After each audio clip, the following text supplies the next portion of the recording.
Cascades, remote, inaccessible, bewilderingly rugged, impossibly steep, unforgiving, ever-changing.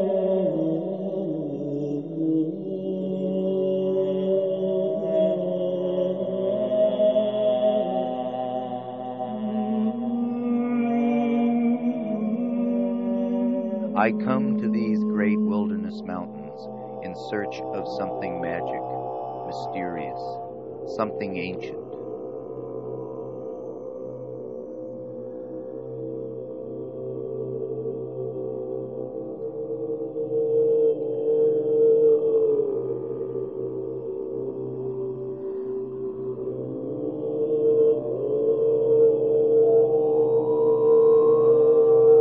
This is wilderness, where nature prevails, offering an untamed realm of total freedom.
Come to this sanctuary, searching for the peace and poetry of wildness, seeking the wisdom of the mountains, listening for the river's welcoming song.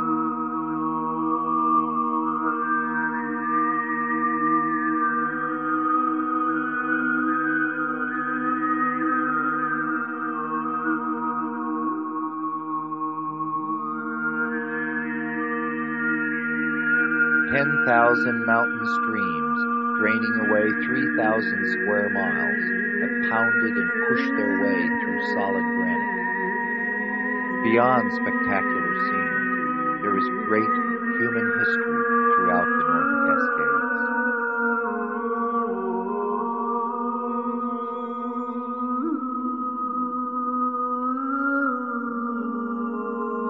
Skagit River traces a path through the mountains and across time, and now serves as the name of the Native Americans who first fished these waters. Salmon have assured the survival of the bear and eagle, of man.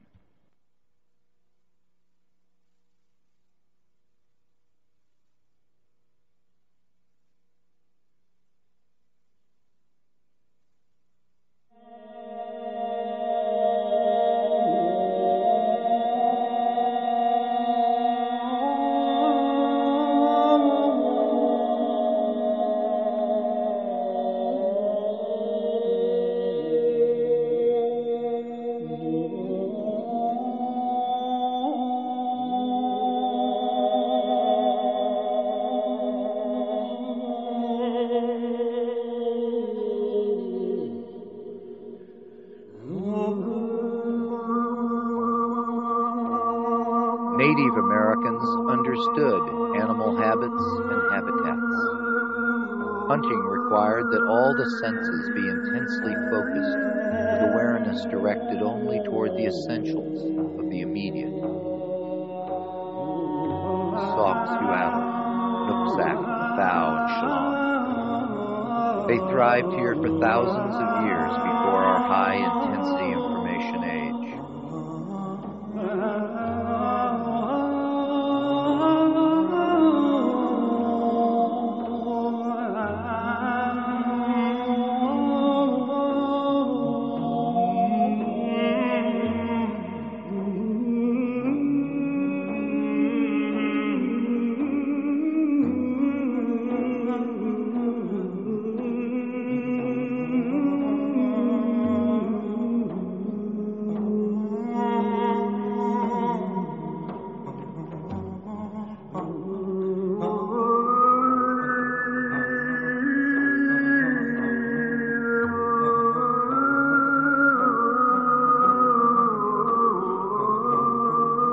Often I sense an ancient presence whispering through the landscape.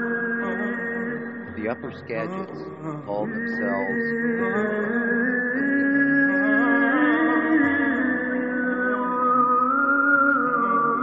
Skagits believed guardian spirits could appear in both human and animal forms to become personal helpers, ensuring good luck, good fortune, good hunting.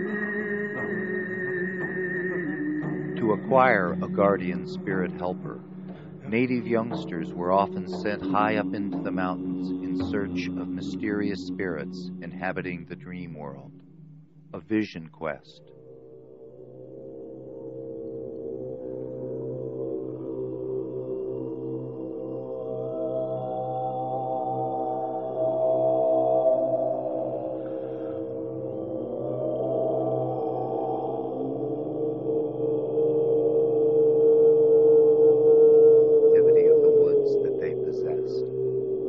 The ancient ones believed a strange, mysterious bird, larger than an eagle, was responsible for thunder. When this giant opened its eyes, lightning struck.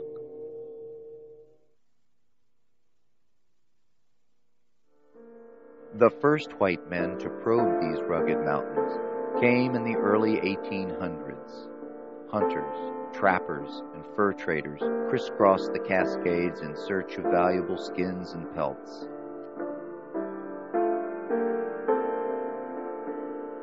Fur companies came in search of luxury, beaver.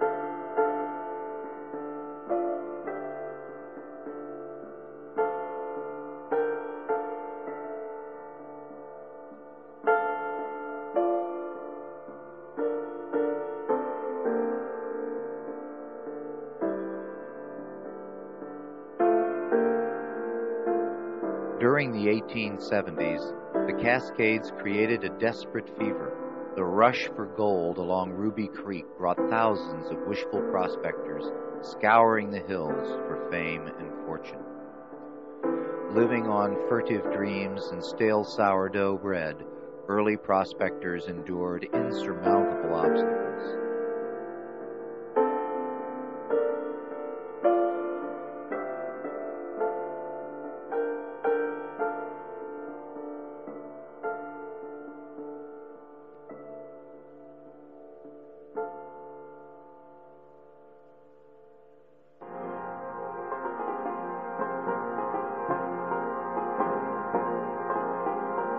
The more they failed to find gold, the more they probed deeper and deeper into the rugged interior.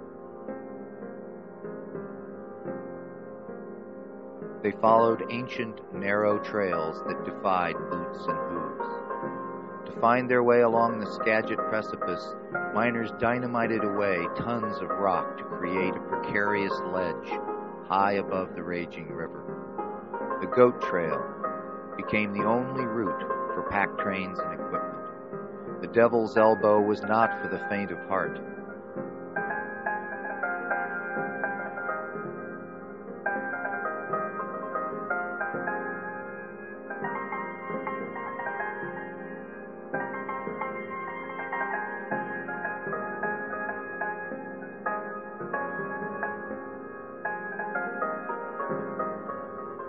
Homesteaders began full of enthusiasm, yet only a few were successful. When Glee Davis was asked later why his family had homesteaded in the remote Upper Skagit Valley, he responded, "It was the freedom, I guess. He had the run of the mountains, and there was nobody much to bother you."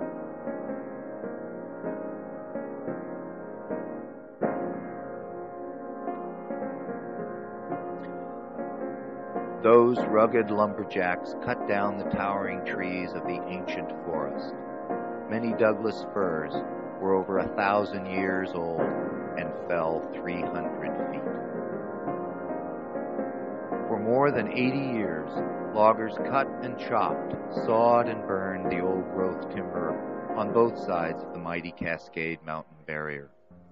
They first cut the dense stands along the shores of Puget Sound, moving inexorably up the Skagit Valley until the terrain turned too steep.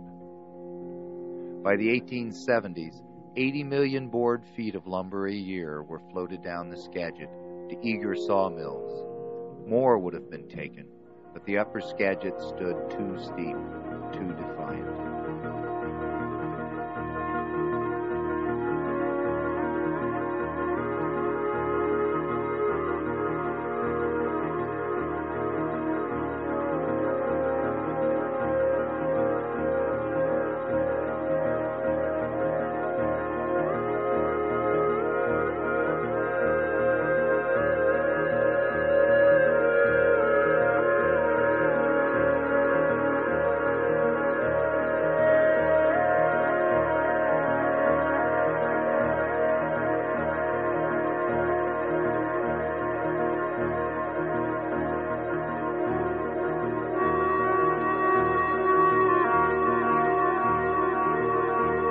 The power of the Skagit has now been diverted to supply a thriving metropolis with electricity.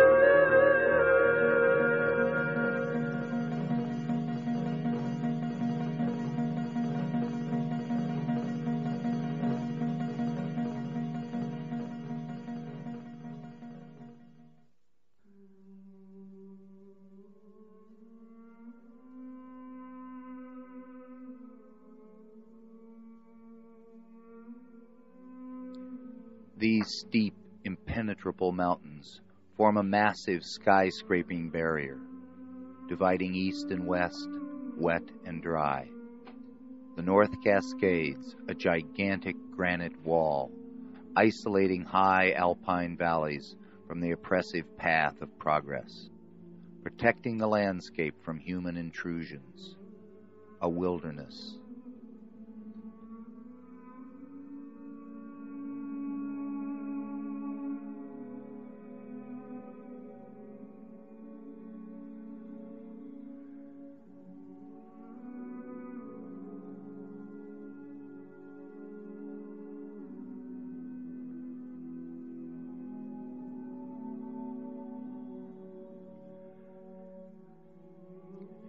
These wild places are not reached in a day or without extreme effort.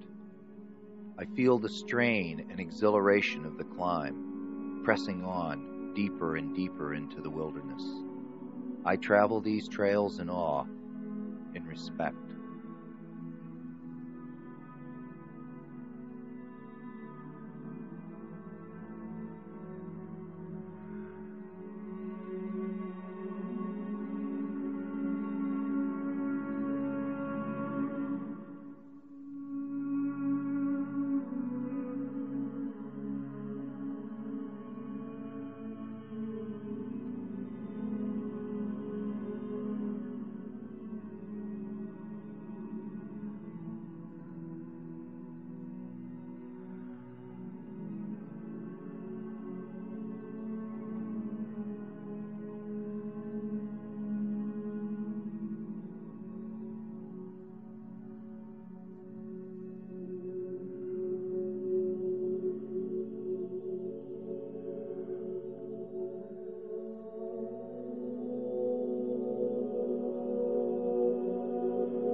Cascades are one of the snowiest places on Earth, the most heavily glaciated mountains outside of Alaska.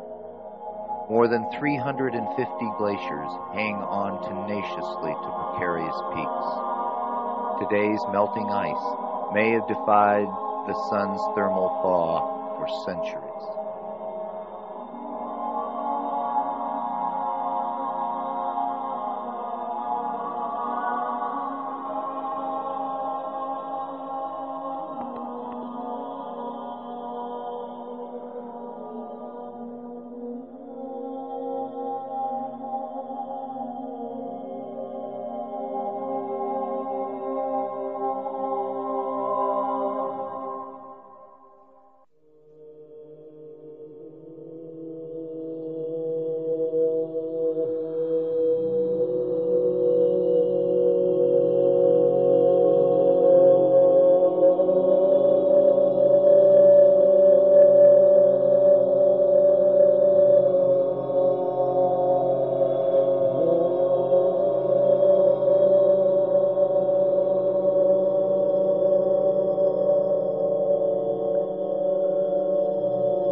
We look at ourselves.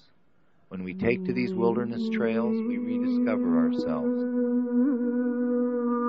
And like the Native Americans before me, I too am seeking a guardian spirit to protect me in this great wilderness. I find myself torn between two worlds, a stranger in both. I feel alone in the wild, removed from the rush and rut of civilization teeming just a few miles away. Out here, I have been forced to confront my own mortality. I seek the strength of the warrior and the wisdom and magic of the shaman.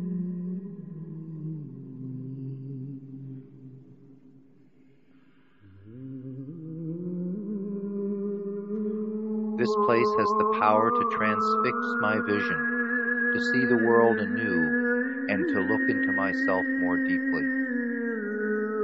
When our world comes to an end, I want to be here, looking out over the magic and mystery of these mountains. I need nature's antidote. I need a return to wildness.